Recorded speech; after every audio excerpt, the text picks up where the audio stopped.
और मल्लिकार्जुन खड़गे के सामने क्या है चुनौतियां और खड़गे राज्य में कितनी बदलेगी कांग्रेस? आज आवाज अड्डा में इसी पर करेंगे बड़ी चर्चा शाम 7:57 पर।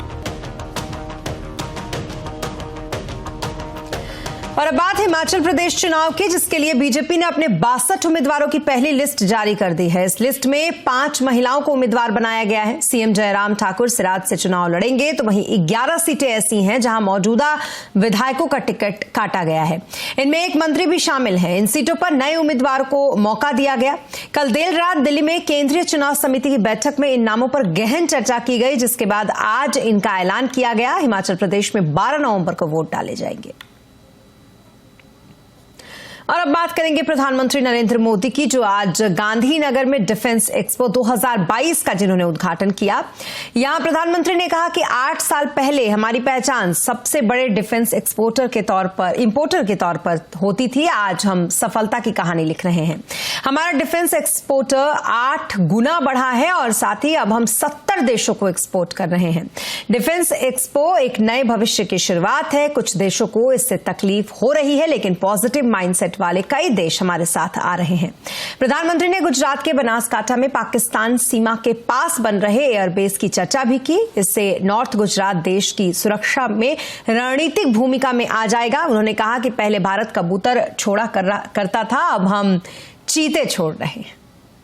कोई जमाना था जब कबूतर छोड़ा करता था, आज चीता छोड़ने की ताकत रखता है।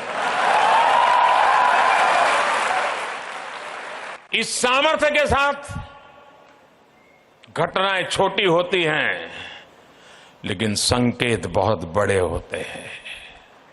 शब्द सरल होते हैं, लेकिन सामर्थ्य अपरंपार होता है। तो वहीं गुजरात के 2 दिनों के दौरे पर गांधीनगर पहुंचे पीएम मोदी ने डिफेंस एक्सपो के उद्घाटन के बाद गांधीनगर के अडलाज में त्रिमंदिर में मिशन स्कूल ऑफ एक्सीलेंस का भी शुभारंभ किया। प्रधानमंत्री बच्चों के साथ स्मार्ट क्लास में बैठे। उन्होंने डिजिटल ब्लैक बोर्ड पर पढ़ाई को भी बड़े गौर से देखा। इस दौरान पीएम मोदी ने कहा कि मिशन स्कूल ऑफ एक्सीलेंस से देश की स्थिति बदलेगी। 20 साल पहले हालत ये थी कि गुजरात में 100 में से 20 बच्चे स्कूल ही नहीं जाते थे, यानी 5वां हिस्सा शिक्षा से बाहर रह जाता था।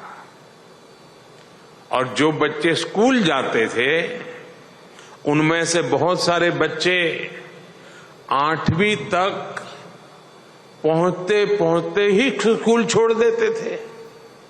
और इसमें भी दुर्भाग्य था कि बेटियों की स्थिति तो और खराब थी।